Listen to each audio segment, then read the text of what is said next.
तो बच्चों आज हम देखेंगे कक्षा 10 गणित एनसीईआरटी का प्रश्नावली 1.3 का इंट्रोडक्शन वीडियो, जिसमें कि आपको पढ़ना है अपरिमेय संख्याओं को सिद्ध करना कि कोई संख्या अपरिमेय है तो कैसे अपरिमेय है।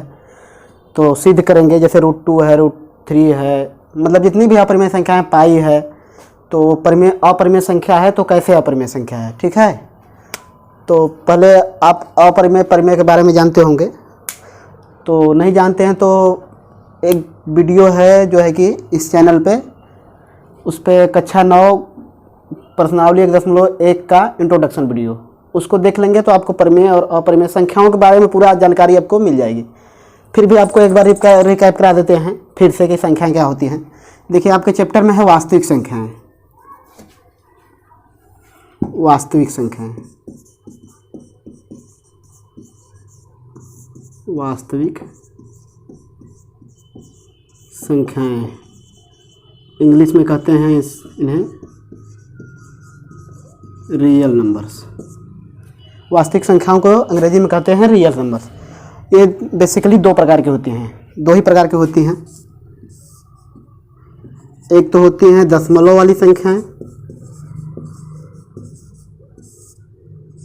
दशमलव वाली, एक होती हैं बिना दशमलव वाली।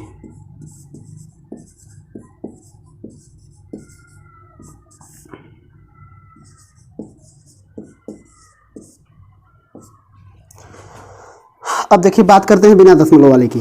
बिना दशमलव वाले में सभी पूर्णांक संख्याएं, पूर्णांक संख्या आपने पढ़ा होगा, मतलब जैसे कि 0 है, 1 है, 2 है, 3 है, 4 है, इधर अनंत तक बढ़ते जाएंगे। अब इधर भी पीछे भी -1, -2, -3, इधर भी अनंत तक जाएंगे। मतलब माइनस संख्याएं, 0 और धनात्मक संख्याएं, मतलब अनंत से लेके अनंत वाली ऋणात्मक संख्याएं सभी, और 0 और मतलब अनंत तक सभी धनात्मक संख्याएं। इन संख्याओं को हम लोग क्या कहते हैं? पूर्णांक कहते हैं। सभी संख्याओं को क्या कहते हैं? पूर्णांक। इंग्लिश में कहते हैं इंटीजर्स। ठीक, अब इधर देखिए, 1 से इधर जितनी संख्याएं हैं, 1 से लेकर अनंत तक, इन्हें क्या कहते हैं? प्राकृतिक संख्या कहते हैं। प्राकृतिक संख्याएं या गणना वाली संख्याएं, काउंटेबल संख्याएं या नेचुरल नंबर कहते हैं इन्हें। और 0 सहित ले लेंगे, 0 सहित इधर 1 2 3 4 5 अनंत तक, तो इन्हें क्या कहते हैं? पूर्ण संख्याएं। 1 से लेकर इधर अनंत तक प्राकृतिक संख्याएं, और 0 सहित 1 2 3 4 इनको क्या कहते हैं? पूर्ण संख्याएं कहते हैं। अब इनको मतलब ऋणात्मक पूर्णांक कहते हैं। इनको जो ऋण वाली 0 से इधर ऋण वाली संख्या होती है, इनको क्या है कि ऋणात्मक संख्याएं कहते हैं। अब बात करते हैं दशमलव वाली संख्याओं। दशमलव वाली संख्याओं में आपको 3 टाइप की संख्याएं मिलती हैं। जैसे देखिए, एक होता है, मैंने एक लिख दिया 1.25। अब दशमलव के बाद 2 अंक के बाद देखिए ये खत्म हो जा रही है, मतलब टर्मिनेट हो जा रही है, तो इन्हें टर्मिनेटिंग मतलब नंबर कहते हैं। और एक टाइप की संख्या होती है, जैसे हमने लिख दिया 1.3333, मतलब बार बार रिपीट हो रहा है। 1.3 या 1.26, मतलब 2626 रिपीट हो रहा है दशमलव के बाद। ठीक, और एक ऐसी संख्या होती है जो न तो रिपीट होती है न ही खत्म होती है। जैसे लिख दिया हमने 1.234579, मतलब ना तो रिपीट हो रही है, मतलब ना तो दोहरा रही है, ना तो खत्म हो रही है। तो ये 3 टाइप की संख्याएं दशमलव वाले में होती हैं। अब दशमलव वाले में इनको क्या कहते हैं? इनको देखिए, जैसे कि 1.5 है तो इसको हम 5/4 लिख सकते हैं। तो देखिए ये क्या है कि इसको भाग देंगे तो 4 × 4 बचा 1, 4 दूनी 8, 4 × 20, मतलब 4.125, मतलब 1.25 को हम 1.25 को 5/4 लिख दे रहे हैं। इसको भी लिख सकते हैं, जैसे कि मान लीजिए हम लोग 10 में 3 का भाग देते हैं, तो 3 3 × 9, फिर पॉइंट 1 बचा, 3 3 × 9, 3 3 × 9। अब ये एक ही संख्या बार बार रिपीट हो रही है, तो इसको भी दशमलव में लिखते हैं। ये मतलब न तो देखिए ये रिपीट हो रहा है लेकिन टर्मिनेट नहीं हो रहा है, तो इसको बोलते हैं नॉन, मतलब नॉन टर्मिनेटिंग बट रिपीटिंग। ठीक, अब इन दोनों संख्याओं को क्या करते हैं कि 10/3 को मतलब परिमेय संख्या क्या होती है। अब इन दोनों संख्याओं को हम लोग परिमेय संख्या बोलते हैं। परिमेय संख्या की परिभाषा होती है, अब आपको परिमेय संख्या बताते हैं। अच्छा, आगे बताते हैं परिमेय संख्या। देखिए परिमेय संख्या, ये संख्याएं आपने जान ली होगी, दशमलव वाली, बिना दशमलव वाली संख्याएं। अब बात करते हैं परिमेय संख्या, रेशनल नंबर इंग्लिश में बोलते हैं। तो परिमेय संख्या ऐसी संख्या होती है जिनको p/q के रूप में लिखा जा सके जहां q नॉट इक्वल टू 0। ठीक है, मतलब जिनको बटा के रूप में 1/2, 2/4, 50/100, मतलब जिनको बटा के रूप में लिखा जा सके, 10/3, 20/6, जितनी भी संख्याएं होती हैं, मतलब बटे के रूप में उनको क्या कहते हैं, परिमेय संख्या कहते हैं। अब परिमेय संख्या की बात हो गई तो ये दोनों परिमेय संख्या के अंतर्गत आएगी। ये दोनों जो खत्म, मतलब ये रिपीट हो रहा है लेकिन खत्म नहीं हो रहा, लेकिन रिपीट तो हो रहा है बार बार, तो इसको हम लोग परिमेय संख्या के अंदर रखते हैं। इसको भी, ये तो परिमेय संख्या हो ही गया। अब जो तीसरी दशमलव वाली संख्या बची, ये होती है, या 1.10 होता है, 110 होता है, 110, मतलब अनंत तक। ऐसी संख्याएं जो ना तो रिपीट हो रही हैं ना तो खत्म हो रही हैं, तो ऐसी संख्याओं को हम लोग अपरिमेय संख्या बोलते हैं। अपरिमेय संख्या कहने का मतलब हम आपको कहना ये चाह रहे हैं कि वास्तविक संख्याएं, इनको दो भागों में, दशमलव या बिना दशमलव के रूप में बांट सकते हैं, या दो भाग में बेसिकली, और जनरली दो भाग में और बांटते हैं। तो इनको हम लोग परिमेय और अपरिमेय संख्या में बोल देते हैं। क्यों हम बोल रहे हैं, देखिए जितने भी पूर्णांक संख्या हैं, पूर्णांक संख्याएं जितनी भी हैं, उनको हम लोग सभी को परिमेय संख्या कह सकते हैं। क्यों, अब -3 को 3/1 लिख सकते हैं, अब इसको p/q के रूप में लिख ले रहे हैं, तो ये क्या है, परिमेय संख्या है। मतलब जितनी भी संख्या, 0 को 0/1 लिख लेंगे, 2 को 2/1 लिख लेंगे, मतलब जिनको p/q के रूप में लिख सकते हैं वे परिमेय संख्या होती हैं, और जिनको p/q के रूप में, इनको p/q के रूप में नहीं लिख सकते, इसलिए अपरिमेय संख्या होती है। तो हमको बेसिकली आपको बताना है अपरिमेय संख्या के बारे में, तो ये हल्का फुल्का जान लिया है आपने, और ज़्यादा जानना है तो हमने आपको वीडियो बताया है, कक्षा 9 का गणित जो है कि प्रश्नावली 1.1 का इंट्रोडक्शन वीडियो है, उसको जाके देख लें। तो अब हम अपरिमेय संख्याओं की बात करते हैं।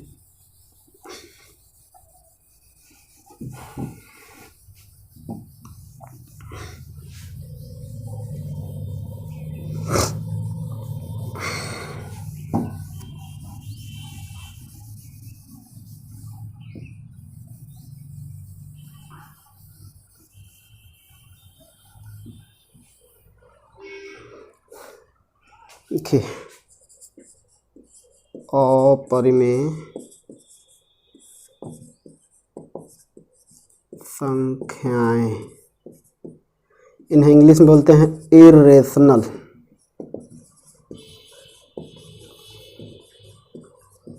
Irrational number. अब इनको क्या कहते हैं, इनका सीधा परिभाषा है कि जिनको p/q के रूप में नहीं लिख सकते, मतलब इनको लिखेंगे जिन संख्याओं को p/q के रूप में व्यक्त नहीं कर सकते। एक बात और, q 0 भी नहीं होना चाहिए, q नॉट इक्वल टू 0।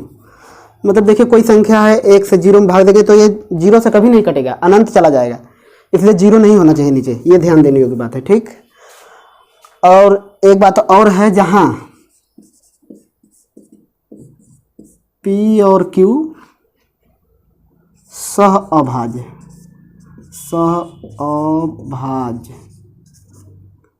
संख्याएं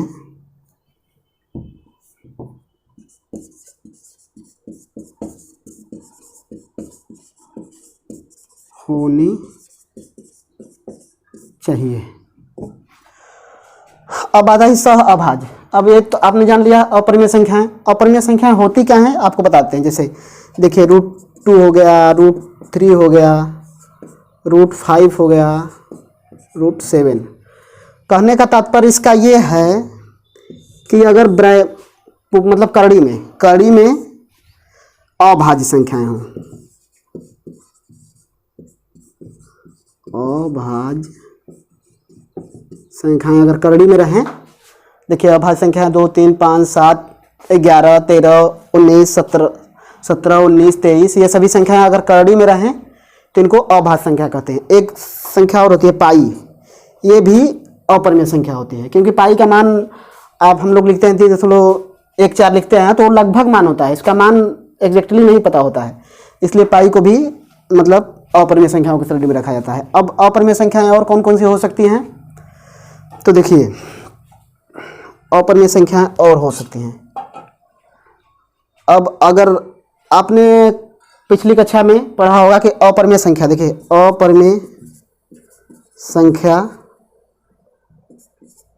अपरिमेय संख्या में परिमेय संख्या जोड़ेंगे अगर, तो हमें क्या प्राप्त होगा, अपरिमेय संख्या प्राप्त होगा। अपरिमेय संख्या में से अगर परिमेय संख्या घटाएंगे भी तो भी हमें अपरिमेय संख्या प्राप्त होगा, ये आपको जानना जरूरी है। जैसे देखिए एक ले लेते हैं अपरिमेय संख्या 3 अपरिमेय संख्या है √3। ये जो है कि सभी संख्याएं क्या है, करड़ी में होनी चाहिए, रूट में होनी चाहिए। अब 3, अब यहाँ लिखे हैं हम 3, तो अब 3 को बाहर नहीं लिख सकते, 3 ये परिमेय संख्या हो जाएगी, क्यों, 3/1 लिख सकते हैं। तो ये सभी संख्याएं जो अभाज्य संख्याएं जो कि करड़ी में हो तो उन्हें अपरिमेय संख्या कहेंगे। माइनस यहाँ परिमेय संख्या 2 है, तो ये पूरी संख्या पूरी मिला के टोटल अपरिमेय संख्या हो जाएगी, अपरिमेय संख्या। अब बात करते हैं अपरिमेय संख्या, देखिए √3 में अगर हम 2 जोड़ देंगे तो ये भी अपरिमेय संख्या होगी, ठीक। अगर अपरिमेय संख्या में परिमेय संख्या या अपरिमेय संख्या को जोड़े या घटाएं, इसको इधर से जोड़ें, इसको इधर से जोड़ें, मतलब परिमेय संख्या में अपरिमेय संख्या जोड़ें या अपरिमेय संख्या में परिमेय संख्या जोड़े या घटाएं, तो हमें तो क्या प्राप्त होगा, अपरिमेय संख्या प्राप्त होगा। लेकिन अपरिमेय संख्या में अगर परिमेय संख्या से गुणा करते हैं, जैसे कि एक अपरिमेय संख्या ले लेते हैं 3 और 2, तो हमें हमेशा अपरिमेय संख्या ही मिलेगी। एक अपरिमेय संख्या रहे, एक परिमेय संख्या रहे, जो दोनों का गुणा करेंगे तो हमें हमेशा अपरिमेय संख्या मिलेंगी। हाँ, एक बात और, अपरिमेय संख्या और अपरिमेय संख्या दोनों अपरिमेय संख्या रहें, अगर दोनों का गुणा करें तो हमें अपरिमेय संख्या मिल सकती है, परिमेय संख्या मिल सकती है। जैसे देखिए मान लीजिए कड़ी में 3 का गुणा कड़ी में 3 करते हैं, तो कोई भी संख्या अगर सेम संख्या का गुणा सेम संख्या में करते हैं, अगर कड़ी में रहे तो मान इसका आता है क्या है, 3 का गुणा 3 में करेंगे और कड़ी 9। अब 9 किसका स्क्वायर होता है, 3 को, तो इसको हम लोग 3 बाहर लिख सकते हैं, तो ये क्या हो गया, परिमेय संख्या हो गया। तो ये परिमेय संख्या भी प्राप्त हो सकता है और अपरिमेय संख्या दोनों प्राप्त हो सकता है। मतलब कहने का मतलब क्या है कि अपरिमेय संख्या को अपरिमेय संख्या में गुणा करेंगे तो हमें परिमेय संख्या भी मिल सकती है या अपरिमेय संख्या भी मिल सकती है। अब जैसे देखिए √3 है गुणे √5, √3 गुणे √5, इसके बराबर क्या आएगा हमें, √15। अब √15 परफेक्ट स्क्वायर नहीं है, इसलिए ये अपरिमेय संख्या है। तो बेसिकली हम लोग क्या कह सकते हैं, जनरली देखिए, तो सामान्य रूप से हम ये कह सकते हैं कि अब जितनी अभाज्य संख्याएं हैं वो भी अगर कड़ी में रहें तो अपरिमेय संख्या होंगी, और जितने अपूर्ण वर्ग मतलब जिनका जैसे 25 है, 25 कड़ी में रहेगा तो इसका वर्गमूल निकालेंगे तो 5 आ जाएगा, तो ये क्या हो जाएगी, परिमेय संख्या हो जाएगी। रूट में 36 रहे, इसका वर्गमूल निकालेंगे तो 6 होगा, तो 6 क्या है, इसका देखिए 5 होगा, इसका 6 होगा, तो 5/1 6/1, इसको p/q के रूप में लिख ले रहे हैं, मतलब बटे के रूप में लिख ले रहे हैं। तो ये दोनों संख्याएं क्या हो गई, परिमेय संख्या हो गई। ये क्या है, वर्ग, पूर्ण वर्ग संख्याएं हैं, पूर्ण वर्ग संख्याएं। हमने क्या बोला, अपूर्ण मतलब जो जिसका पूर्ण वर्ग ना हो, जैसे 15 10 20, ये सभी संख्याएं क्या हैं, पूर्ण वर्ग नहीं है। तो ये भी अगर कड़ी में रहें अगर कड़ी में रहें तो ये भी अपरिमेय संख्या होंगे। तो उम्मीद करता हूँ कि आपको अपरिमेय संख्या समझ में आया होगा। आप इसको नोट करिए, तब तक हम आगे देखते हैं।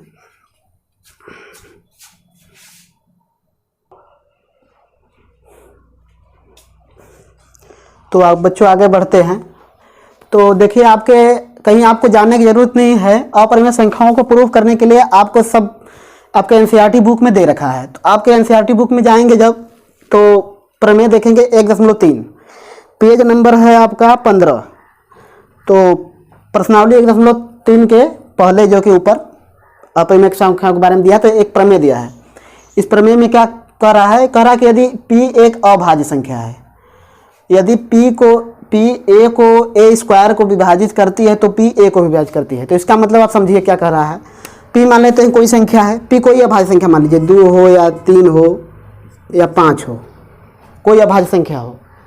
a स्क्वायर मतलब a स्क्वायर भी कोई संख्या मान लीजिए, स्क्वायर किसी संख्या का स्क्वायर मान लीजिए हम मान लेते हैं 6 का स्क्वायर मान लेते हैं 36।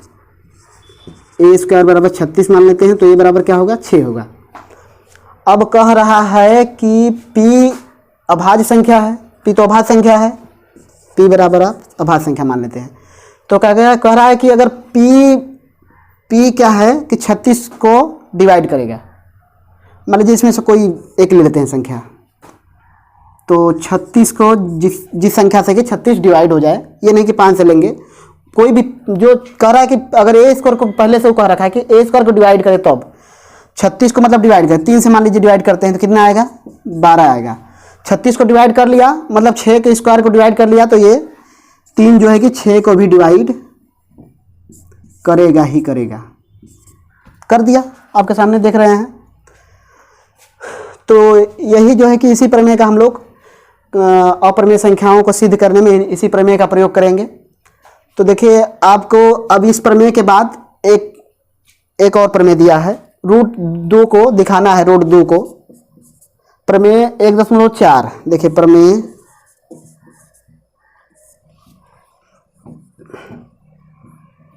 प्रमेय 1.4 बराबर क्या लिखा है? √2 एक अपरिमेय संख्या है, एक अपरिमेय संख्या है। इसको दिखाना है आपको कि √2 एक अपरिमेय संख्या है। अब कैसे दिखाएंगे? अब इसके लिए एक जो है कि एक मेथड है, उसको कंट्राडिक्शन मेथड कहते हैं इंग्लिश में, उसको विरोधायुक्ति हिंदी में कहते हैं। आपके एनसीईआरटी कहीं आपको जाने की जरूरत नहीं, एनसीईआरटी में सब दिया है। एनसीईआरटी आप किताब खोले रहिए, वीडियो देखते रहिए और हल करते रहिए, ठीक। तो मान लीजिए विरोधायुक्ति का मतलब है कि हम √2 एक अपरिमेय संख्या दे रखा है, इसको सिद्ध करना है, तो हम इसको मान लेंगे कि मतलब कोई संख्या हम गलत, कोई अवधारणा गलत मान लेंगे कि √2 एक परिमेय संख्या है। अब √2 एक परिमेय संख्या है तो इसको हल करेंगे, परिमेय संख्या का गुण इसमें रहेगा तो सही है, अगर परिमेय संख्या का गुण नहीं रहेगा तो क्या हो जाएगा? अपरिमेय संख्या हो जाएगा। क्योंकि हमने बोला है कि संख्याएं बेसिकली 2 ही प्रकार से होती हैं, परिमेय या अपरिमेय संख्याएं। तो अपरिमेय नहीं है तो परिमेय होगा, परिमेय नहीं तो अपरिमेय होगा। तो देखिए कोई संख्या मान लेते हैं, देखिए √2 बराबर आपके एनसीईआरटी में दे रखा है, माना √2 बराबर r/s, मतलब हम कोई RS बटा मतलब मान लीजिए 25 बटा, अब मान लीजिए 20/40, r बराबर 20 मतलब s बराबर 40। अब क्या है कि RS मतलब इसमें क्या है कि अब क्या करेंगे कि इसको सिंपलेस्ट फॉर्म बनाएंगे, इसका सिंपलेस्ट फॉर्म बनाएंगे।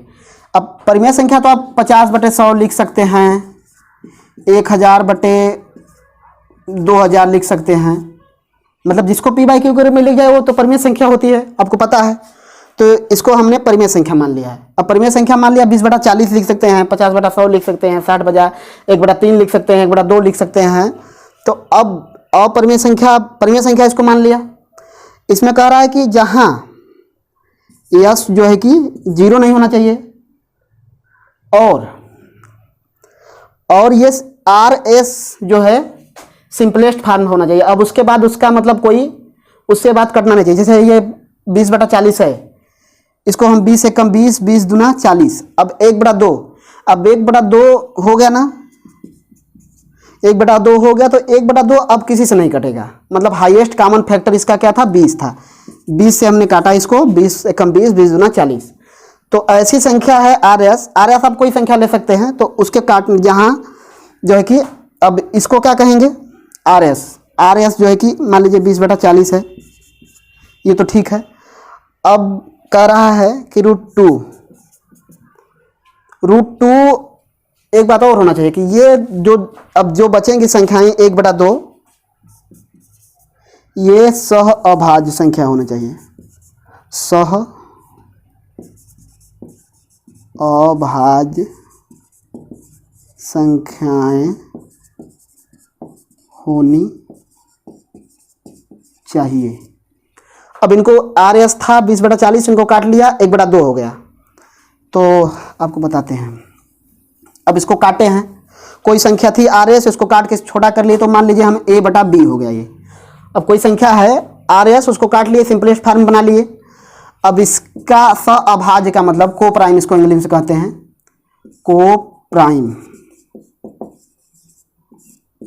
को प्राइम का मतलब देखिए, मान लीजिए हम आपको कह रहे हैं कि 8 और 9 का HCF हमें बताइए, तो आप क्या बताएंगे। अब अलग अलग इसको खंड करेंगे या एक ही बार निकाल लेंगे, 2 चौके 8, 2 दूना 4, 2 एकम 2, 3 3। तो भाई साहब हम लिख सकते हैं 8 को 2 × 2 × 2 और 9 को क्या लिख सकते हैं 3 × 3। तो HCF का मतलब क्या होता है कि हाईएस्ट कॉमन फैक्टर, इसमें कोई कॉमन मिल रहा है, कोई नहीं मिल रहा है कॉमन, तो इसका मतलब कि इसमें भी 1 का गुणा कर सकते हैं, इसमें भी 1 का गुणा कर सकते हैं, मतलब दोनों में हाईएस्ट कॉमन क्या मिला हमें, 1 मिला, तो यही इसका HCF हो गया। 8 और 9 का HCF कितना हो गया, 1। तो कहने का मतलब सअभाज्य संख्याएं ऐसी संख्याएं होती हैं कि जिनका मस या HCF 1 हो, उसके अलावा और कोई गुणनखंड न हो, कोई और गुणनखंड उसका न हो। मान लीजिए हम लिख दिए 4 और 8, 4 और 8 का गुणनखंड देखिए, इसमें 2 से भी कट जाएगा, 4 से भी कट जाएगा, तो इसका HCF क्या होगा, 4 होगा, लेकिन इसमें 2 से भी भाग चला जाएगा। अब इसमें 2 से भागा जाएगा, लेकिन इसमें 2 से नहीं भागा जाएगा। तो ऐसी संख्याओं का पेयर, जैसे मान लीजिए 5 है, 7 है, ये भी क्या है, को प्राइम है, सअभाज्य संख्या है, मतलब पेयर में होना चाहिए, अभाज्य संख्या होनी चाहिए। एक भाज्य संख्या है, एक अभाज्य संख्या है, लेकिन दोनों एक उभयनिष्ठ कॉमन गुणनखंड होना चाहिए, उसको उभयनिष्ठ कहते हैं। तो उसमें कम से कम एक गुणनखंड होना चाहिए, तो वो संख्याएं भाज्य होती हैं। और इसमें क्या है कि इसमें कोई मतलब उभयनिष्ठ गुणनखंड नहीं होना चाहिए, उसे को प्राइम सअभाज्य संख्या कहते हैं। तो मतलब अब देखिए 1 और 2 में कोई सअभाज्य मतलब कोई क्या कहते हैं उसको, कोई कॉमन फैक्टर नहीं है, उभयनिष्ठ गुणनखंड नहीं है। तो इसको हम लोग क्या लिख सकते हैं, √2 को A/B के रूप में। अब सरलतर रूप में जहाँ आप लिख सकते हैं, जहाँ A और B 1/2 क्या है, 1 और 2 क्या है, पूर्णांक है, तो A और B पूर्णांक होने चाहिए तथा A और B में 1 के अलावा कोई उभयनिष्ठ गुणनखंड नहीं होना चाहिए। अब A/B संख्या ऐसी संख्या है, पूर्णांक संख्या है, इसमें 1 के अलावा कोई उभयनिष्ठ गुणनखंड नहीं होना चाहिए, तो ऐसी संख्याओं को अभाज्य संख्याएं कहते हैं। आप इतना आप जान लिया है, प्रमेय आपने जान लिया है और ये अभाज्य संख्याएं जान लिया है। तो अब इसके आगे करते हैं, इसको आप प्रूव करेंगे √2 को, तो इसको आप नोट करें।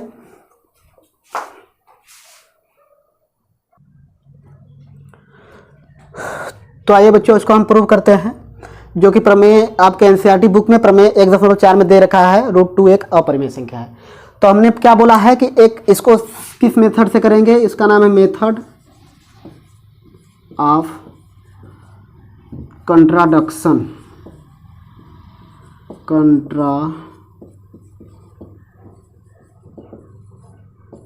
इसको हिंदी में बोलते हैं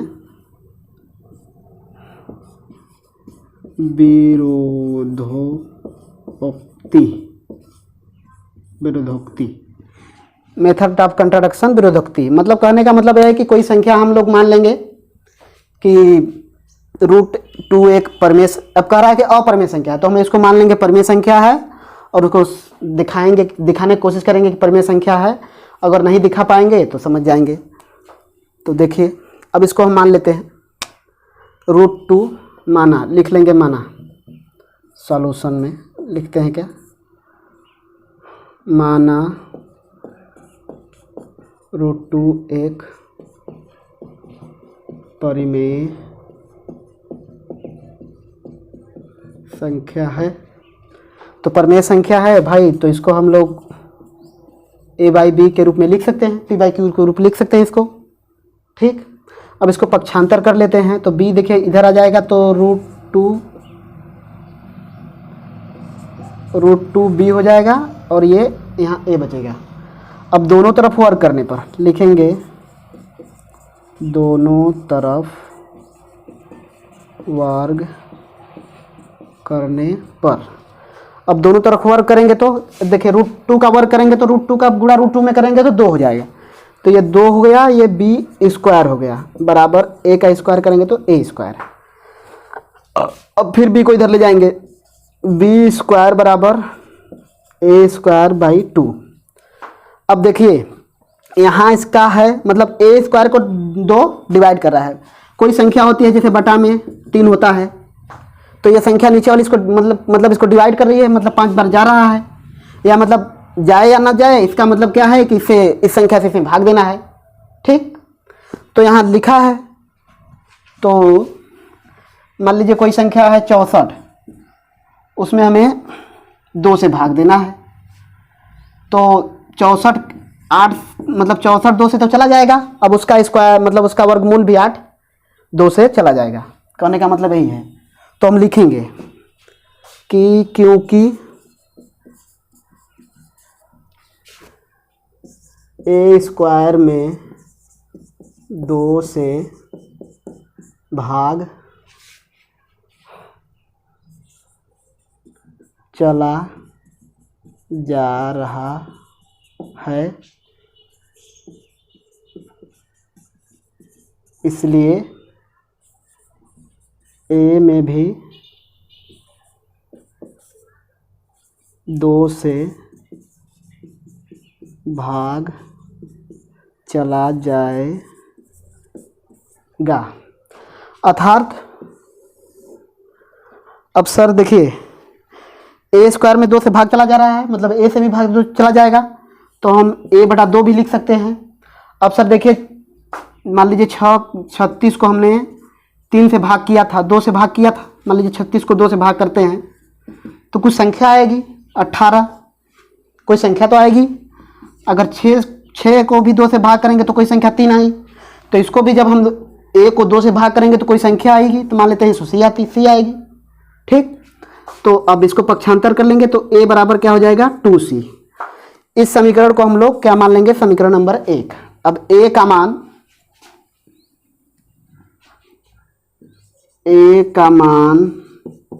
ये आया है, a का मान समीकरण 1 में रखने पर, a का मान समीकरण 1 में रखते हैं। देखिए a का मान समीकरण 1 में रखेंगे यहाँ, तो b² बराबर a² a बराबर 2c, तो a² बराबर a का 2c, यहाँ 2c लिखेंगे, सॉरी 2c का होल स्क्वायर, नीचे क्या है 2। अब इसको खोलेंगे, b² बराबर 4c² बटा के 2, तो 2 से 2 काट देंगे, मतलब b² बराबर क्या हुआ 2c²। अब फिर इसको पक्षांतर कर लेंगे, तो हमें मिला b² बराबर 2c²। c² को ही रहने देंगे, 2 को इधर लाएंगे, तो b² बटे 2 सी स्क्वायर। अब देखिए यहाँ भी, अब यहाँ बी स्क्वायर को भी 2 डिवाइड कर रहा है, तो यहाँ वही लिखेंगे वही। क्यों? क्योंकि प्रमेय हमने पढ़ रखा है कि किसी संख्या का वर्ग अगर किसी अभाज्य संख्या से कटेगा तो उसका वर्गमूल भी उस संख्या से कटेगा। तो हम लिखेंगे क्योंकि, इसको रोके पूरा मिटाते हैं उसके बाद लिखते हैं।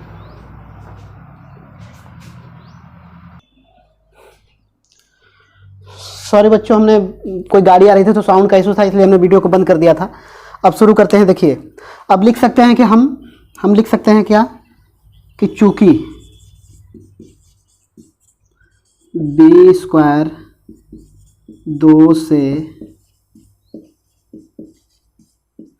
विभाजित हो रहा है तब बी भी 2 से विभाजित होगा। कहने का मतलब क्या है कि बी स्क्वायर 2 से विभाजित होगा तो बी भी 2 से मतलब विभाजित होगा। तो हम लोग क्या लिख सकते हैं, b/2 लिख सकते हैं। इसके बराबर कोई संख्या है कि d ले लेते हैं, तो b बराबर 2d।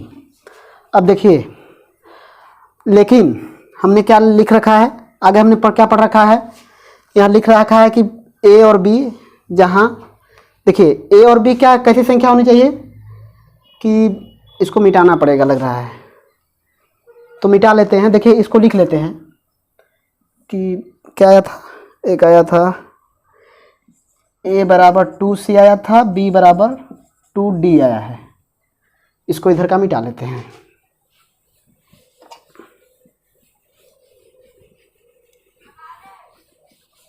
उम्मीद करता हूँ कि आपने ये नोट कर लिया होगा। तो ब्लैक बोर्ड थोड़ा छोटा है इसलिए मिटाना पड़ रहा है। तो सर हमने क्या मान रखा था कि a और b जो संख्याएं हैं, एक ऐसी संख्याएं हैं सअभाज्य संख्याएं हैं जिनका एक के अतिरिक्त कोई और गुणनखंड नहीं होना चाहिए, मतलब एक के अतिरिक्त उसका कोई और मसल नहीं होना चाहिए। लेकिन यहाँ तो 2 और एक गुणनखंड आ गया, मतलब 2 से भी दोनों में भाग चला जा रहा है, तो मतलब ये तो कहीं गलती हो जा रहा है। ये हमने जो माना था वो गलती हो गया, क्योंकि a और b सअभाज्य संख्याएं हैं। हमने लिख रखा है पहले से, सअभाज्य संख्याएं हैं। तो इससे हम क्या निष्कर्ष निकालते हैं कि इसका एक फैक्टर 2 भी होगा। तो हम लिखेंगे इसको, आपके एनसीईआरटी बुक में लिखा है, आप देख के भी लिख सकते हैं, लिखेंगे आप वो भी लिख सकते हैं। हम थोड़ा सा उसको शॉर्ट फॉर्म में लिख दे रहे हैं। अतः a और b का एक और उभयनिष्ठ गुणनखंड 2 है, जो कि गलत है। भाई हमने गलत मान लिया, तब कुछ ना कुछ गड़बड़ हमने मान लिया है, क्योंकि कि ए बी का एक के अलावा कोई और अतिरिक्त गुणनखंड नहीं आना चाहिए। तो हमने ये गलत मान लिया। तो हम लिखेंगे क्या, अब लिखेंगे, आप एनसीईआरटी बुक से भी लिख सकते हैं। देखिए इसमें लिखा है कि अब इसका इससे इस तथ्य का विरोधाभास हो रहा है। इस तथ्य का विरोधाभास हो रहा है कि मतलब ये क्या है कि अभाज्य संख्या है, क्योंकि 2 इसका अतिरिक्त भाई गुणनखंड आ गया। तो हमने ये क्यों आ रहा है अब वो लिखेंगे कारण। ये कंट्राडिक्शन क्यों आ रहा है, ये विरोधाभास क्यों आ रहा है, ये विरोधाभास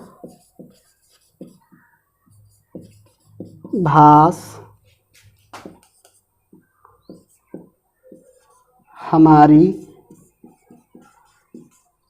गलत कल्पना के कारण आ रहा है। भाई हमने गलत कल्पना कर लिया था कि √2 एक परिमेय संख्या है, तो अब गलत परिकल्पना कर लिए हैं कि परिमेय संख्या है, तो परिमेय संख्या नहीं सिद्ध हो पाई। तो परिमेय संख्या नहीं सिद्ध हो पाई तो क्या लिखेंगे हम लोग, अतः 2 एक अपरिमेय संख्या है। अब इसको नोट करें, तब तक हम आगे देखते हैं।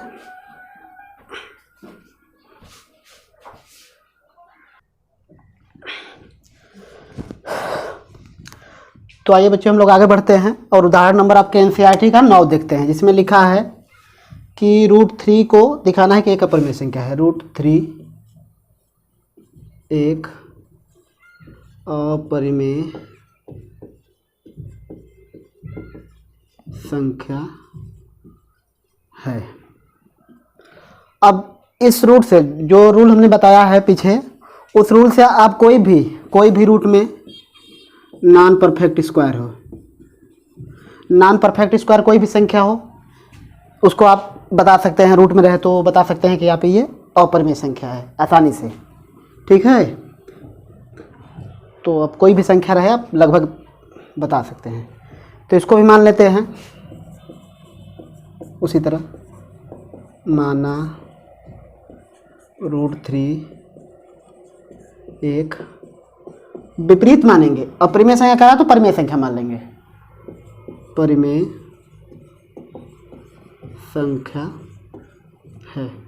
अब भाई परिमेय संख्या है तो इसको a/b के रूप में लिख सकते हैं, जहाँ b 0 नहीं होना चाहिए, ठीक, और a तथा b सहअभाज्य संख्याएं होनी चाहिए। a और b सहअभाज्य संख्या होनी चाहिए, मतलब इनका एक के अलावा कोई और गुणनखंड नहीं होना चाहिए, इसका मात्रा एक होना चाहिए। सिंपल सी बात है, समझ लिया आपने। तो इसको पक्षांतर करेंगे तो ये हो जाएगा √3b, ये इधर a हो जाएगा, इधर डिवाइड में मतलब भाग में है तो इधर आके गुणा में हो जाएगा। अब दोनों तरफ वर्ग कर लेंगे, दोनों तरफ वर्ग करने पर, दोनों तरफ वर्ग करेंगे तो ये देखिए √3 का हो जाएगा 3, b² बराबर a²। अब b² बराबर ये a² होगा और ये a²/3। अब यहाँ लिखेंगे, चूँकि a² 3 से विभाजित हो जा रहा है, अतः a भी 3 से विभाजित होगा, अर्थात a/3। अब a को 3 से भाग देंगे तो कुछ संख्या आएगी भाई, तो इसको मान लेते हैं c। तो a बराबर क्या हुआ, 3c। अब आगे a बराबर 3c आपको मिल गया। अब a का मान, इसको समीकरण नंबर 1 मान लेते हैं। अब लिखेंगे a का मान समीकरण 1 में रखने पर, समीकरण 1 में a में एक मान रखते हैं तो b² बराबर a² की जगह 3c रखेंगे, तो 3c का स्क्वायर बटे के 3। तो इसको हल करेंगे तो 9c² बटा के 3, काटेंगे तो 3 बार में जाएगा, तो b² बराबर 3c²। ठीक, 3 से 3 9 काट दिया, 3 बार गया, तो अब c² को यहीं रहने देंगे, b² बटा के 3। अब b से भी 3 जा रहा है, मतलब b से भी 3 विभाजित हो रहा है, सॉरी b² 3 से विभाजित हो रहा है। तो फिर लिखेंगे चूँकि b² 3 से विभाजित हो रहा है, अतः b भी 3 से विभाजित होगा। ठीक है, b भी 3 से विभाजित होगा, तो इसको लिखेंगे b/3। अब इसके बराबर कोई संख्या आएगी तो इसको हम लोग लिख सकते हैं t। तो अब b बराबर क्या हुआ, हम लोगों को क्या मिलेगा, b बराबर 3d। तो a बराबर क्या मिला, 3c मिला, b बराबर क्या मिला, 3d, मतलब 3 भी इसका एक और खंड आ गया। तो ये क्यों आ रहा है, तो लिखेंगे कि a तथा b का एक उभयनिष्ठ, उभयनिष्ठ को कॉमन बोलते हैं इंग्लिश में, उभयनिष्ठ गुणनखंड 3 भी होगा। भाई साहब 3 से तीनों में जब भाग जा रहा है 3 इसका भी गुणनखंड तो होगा। जैसे 12 है, कोई संख्या 12 है, उसमें 3 से भी भाग जाएगा, 4 से भी जाएगा, 2 से भी जाएगा, 6 से भी जाएगा। तो ये सभी क्या है, इसके उभयनिष्ठ कॉमन है, उसके गुणनखंड हैं, तो ये 3 भी गुणनखंड होगा। लेकिन ये तो गलत बात हो गई भाई, गलत बात हो गई। क्या, क्योंकि हमने मान रखा है कि ए बी क्या है, सहभाज्य संख्याएं हैं। सहभाज्य संख्याओं का क्या मतलब, एक होता है, गुणनखंड एक के अलावा कोई नहीं होता। तो 3 गुणनखंड आ गया, तो ये विरोध हो रहा है भाई, गलत आ गया। तो ये विरोधाभास क्यों हो रहा है, तो लिखेंगे इससे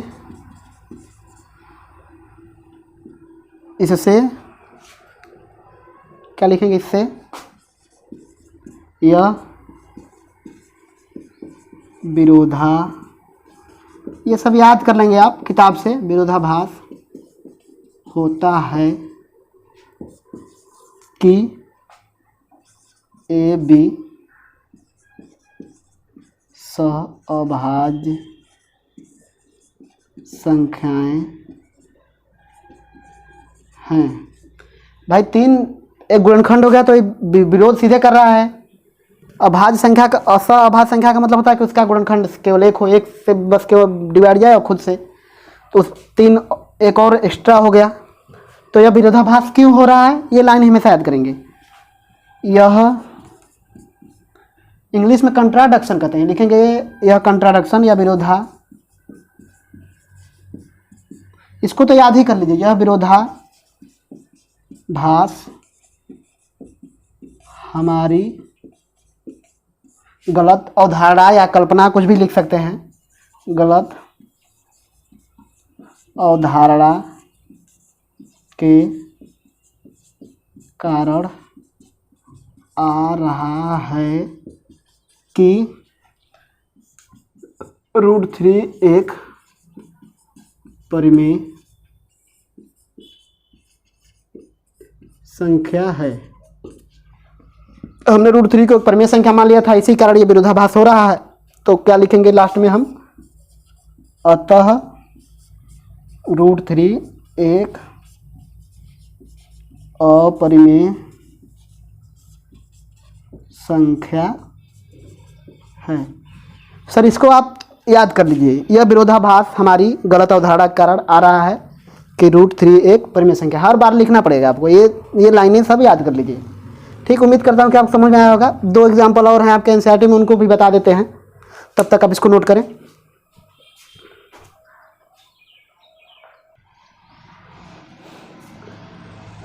तो आइए बच्चों, आपको अगला एग्जाम्पल दिखाते हैं। एग्जाम्पल नंबर 10 आपके एनसीईआरटी बुक में है, जो कि तो कह रहा है कि दर्शाइए मतलब 5 - √3 एक अपरिमेय संख्या है।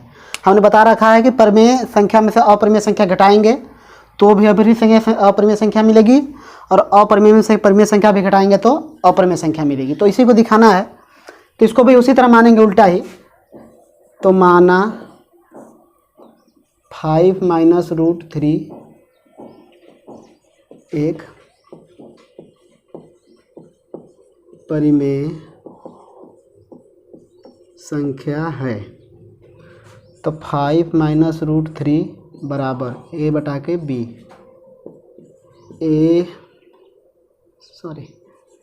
b not equal to 0, a तथा b सह अभाज्य संख्याएं हैं। ठीक, सहभाज्य संख्याएं हैं। तो आप इसको क्या कर सकते हैं, इसको पक्षांतर कर लीजिए। देखिए कुछ करना नहीं है, बस इसको पक्षांतर कर लीजिए। 5 माइनस ए बी को इधर ले आइए और रूट 3 को इधर ले जाइए। तो अब क्या करना है, अब ये देखिए, ये भी परिमेय संख्या, ये भी परिमेय संख्या है। परिमेय संख्या में से परिमेय संख्या घटाएंगे तो हमें क्या मिलेगा, परिमेय संख्या मिलेगा। कोई परिमेय संख्या घटाते हैं, जैसे मान लीजिए 5 में से हमको ए बी कोई संख्या है, मान लीजिए 1/2 है, तो घटाएंगे तो देखिए 10 हो जाएगा माइनस 1/2, तो मतलब 9/2। 9/2 परिमेय संख्या है। कोई भी परिमेय संख्या लेंगे, परिमेय से परिमेय संख्या घटाएंगे तो आपको क्या मिलेगी, परिमेय संख्या मिलेगी। तो परिमेय संख्या मिलेगी, तो ये भाई तो परिमेय संख्या हो गई, ये तो परिमेय संख्या हो गई। ये क्या है, अपरिमेय संख्या। तो परिमेय संख्या और अपरिमेय संख्या कभी बराबर, बीच में बराबर का चिन्ह लगा है, तो परिमेय संख्या और अपरिमेय संख्या कोई कभी बराबर तो हो नहीं सकती। तो बराबर हुआ क्यों है, हमने गलत माना था, इसलिए फिर वही बात हम लोग लिखेंगे। क्या लिखेंगे कि चूंकि परिमेय संख्या और देखिए ए और बी दोनों पूर्णांक हैं, दोनों पूर्णांक हैं, तो लिख लेंगे। अब जो मन करे वो लिख सकें, कई कारण इसका लिख सकते हैं, आप बुक से भी देख के लिख सकते हैं। देखिए इसमें लिखा है कि ए और बी परिमेय संख्या, हम आपकी अपनी बात लिख लेते हैं। देखिए परिमेय संख्या, और आपको पता है ना रूट 3 एक अपरिमेय संख्या है। परिमेय संख्या और अपरिमेय संख्या बराबर नहीं हो सकती। अब ये गलत क्यों आ रहा है कि ये परिमेय संख्या बराबर अपरिमेय संख्या हो रहा है, क्योंकि हमने गलत माना था। यह इससे, बस वही लाइन फिर लिखेंगे, इससे विरोधाभास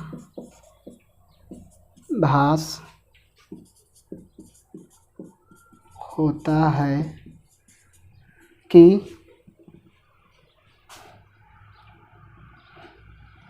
इससे विरोधाभास होता है कि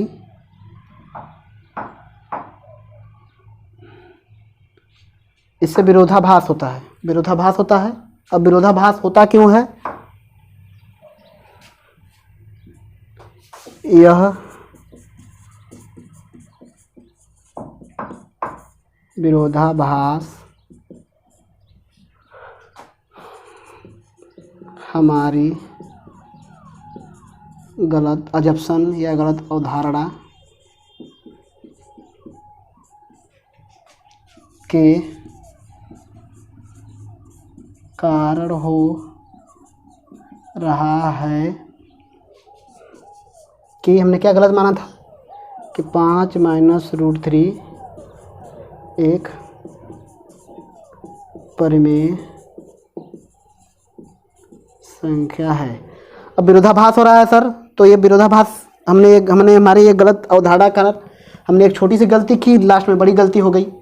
तो ये गलती क्यों की, गलती की इसलिए, ये गलती परिमेय संख्या हमने गलत मान लिया था, तो ये संख्या होगी क्या, परिमेय संख्या नहीं, परिमेय संख्या नहीं है। तो हम लोग लिखेंगे अतः 5 माइनस रूट 3 एक अपरिमेय संख्या है। हम बोल रहे हैं, हिंदी थोड़ा ना समझ में आया, लिखावट तो आप समझ लीजिएगा, हम साथ साथ बोल रहे हैं इसीलिए, तो इसको आप नोट करें। अगला एक और एग्जांपल है, उसको भी देख लेते हैं।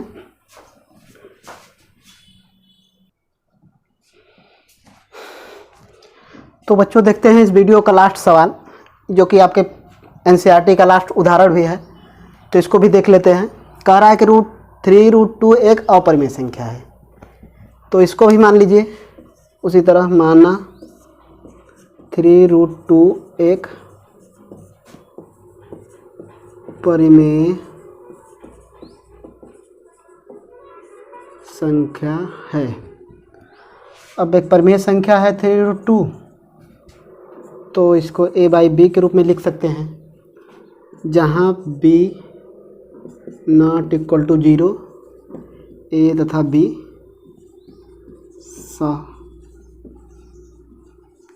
अभाज्य संख्याएं हैं, अर्थात इनका HCF 1 होगा। ठीक है, तो आप इसको √2 को यहीं रहने दीजिए, √2 को यहीं रहने दीजिए, पक्षांतर कर दीजिए, 3 को इधर ले जाइए, तो a/b और 3 हो जाएगा। यहाँ देखिए गुणे में है तो इधर नीचे आके डिवाइड में हो जाएगा। अब देखिए फिर आपको दिख गया ये क्या है, परिमेय संख्या, ये अपरिमेय संख्या, ये परिमेय संख्या है। फिर हमें चूंकि लिखेंगे, चूंकि a और b क्या है, पूर्णांक हैं, कोई भी नंबर है चाहे अभाज्य या अभाज्य पूर्णांक संख्या ही होगी, तो a और b पूर्णांक हैं। सॉरी, a और b और 3 भी तो पूर्णांक ही है, a और b तथा 3 पूर्णांक संख्याएं हैं। तो अतः ये a/3b, a/3b, a/3b क्या होगा, एक परिमेय संख्या होगा,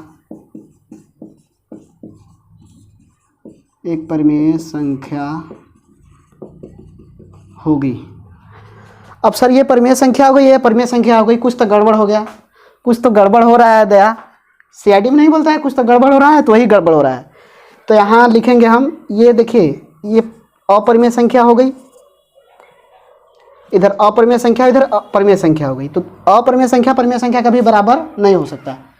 तो इससे क्या विरोधाभास हो रहा है, विरोधाभास प्राप्त हो रहा है। इसको आप लिखना सीख लें, देख के बार बार इसको रिपीट करें, लिखें तो आपको याद हो जाएगा। क्या विरोधाभास हो रहा है कि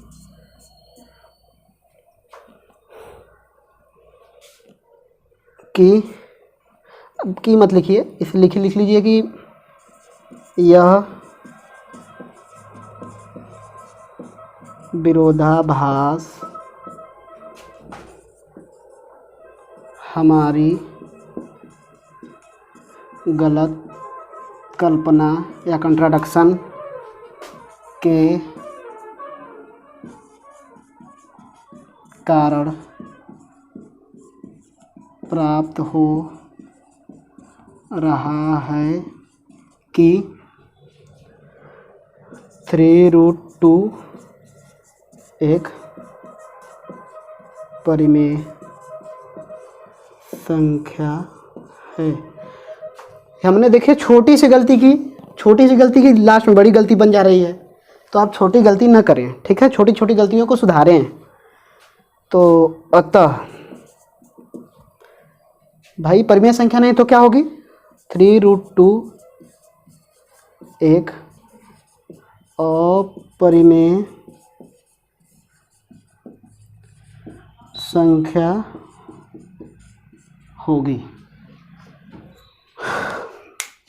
तो उम्मीद करता हूं कि आपको ये वीडियो अच्छा लगा होगा। अगर हमारे चैनल पर नए हैं तो सब्सक्राइब करें, अपने दोस्तों को भी बताएं, शेयर करें, अगर पुराने हैं तो लाइक करें और वीडियो का एंजॉय करें। धन्यवाद, अगली वीडियो में मिलते हैं।